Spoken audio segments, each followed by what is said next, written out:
ছাত্র জনতার গণ অভ্যুত্থানের মুখে পদত্যাগ করে দেশ ছেড়ে পালিয়ে যান শেখ হাসিনা। কিন্তু তার আগ পর্যন্ত বল প্রয়োগ করে হলেও ক্ষমতা কক্ষিগত করে রাখতে চেয়েছিলেন তিনি। কিন্তু বাংলাদেশ সেনাবাহিনী তাকে সময় দিয়েছিল মাত্র ৪৫ মিনিট। যে মহিলা জোরপূর্বক ক্ষমতা টিকিয়ে রাখতে চেয়েছিলেন, তাহলে তিনি কেন ক্ষমতা ছেড়ে ভারতে আশ্রয় নিলেন? তাছাড়া সেনাবাহিনী বা কি বলেছিল যার কারণে পদত্যাগ করতে বাধ্য হন প্রাক্তন প্রধানমন্ত্রী? আন্দোলন যখন তুঙ্গে, সেনাবাহিনীর একটিমাত্র বার্তায় নির্ধারিত হয়ে যায় হাসিনার ভবিষ্যৎ। ফলস্বরূপ ৫ আগস্ট সামরিক সহায়তায় ভারতে আশ্রয় নেন তিনি। তবে তার এই পতনের আগের রাত অর্থাৎ রোববার রাতে সেনাবাহিনীর মধ্যে একটি বৈঠক হয়।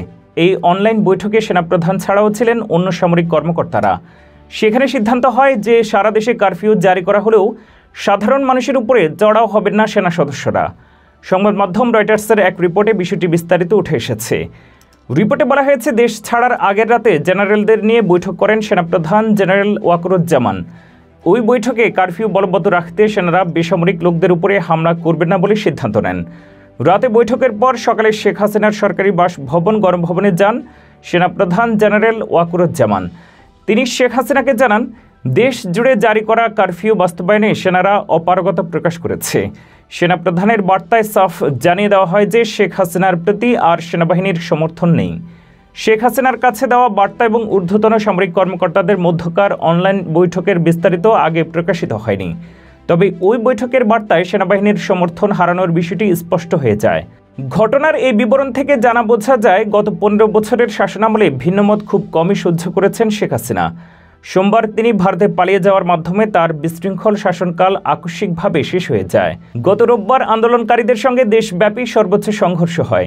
এতে অন্তত ৯১ জনের প্রাণহানি ঘটে এবং শতাধিক লোক আহত হন। এই ঘটনার পর দ্বিতীয় দফায় দেশব্যাপী অনির্দিষ্টকালের জন্য কারফিউ জারি করা হয়।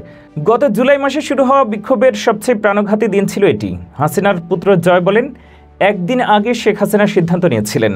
তার এই সিদ্ধান্তের বিষয়ে শুধু কয়েকজন জানতাম।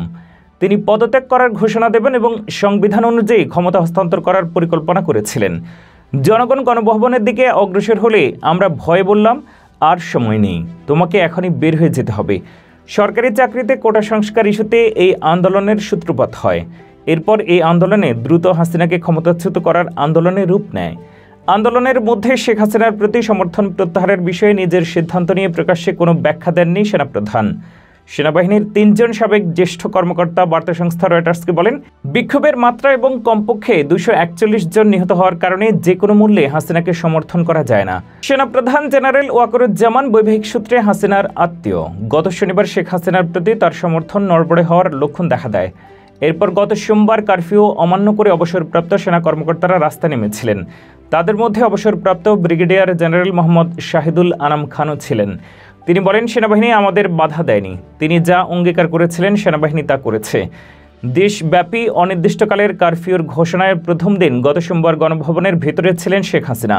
প্রধানমন্ত্রীর সরকারি বাসভবন হিসেবে ব্যবহৃত এই প্রাসাদটি রাজধানীর অন্যতম সুরক্ষিত আবাসস্থল। আন্দোলনের সময় রাজপথে হাজার হাজার লোকজন জড়ো হয়েছিলেন। শেখ হাসিনাকে ক্ষমতাচ্যুত করার জন্য আন্দোলনের সাড়া দিয়ে লাখো মানুষ শহরের কেন্দ্রস্থলের দিকে যাত্রা শুরু করেন। এই কাজের ফলাফলে এখন সবার সামনে শেখ হাসিনা পলাতক আর দেশ চলছে তত্ত্বাবধায়ক সরকারের অধীনে। তবে শেখ হাসিনাকে দেশ ত্যাগের সুযোগ দেওয়ায় অবসরপ্রাপ্ত সেনাদের মধ্যে অসন্তোষ রয়েছে।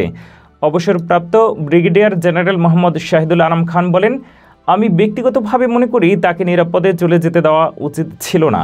এটা একটা বোকামি ছিল।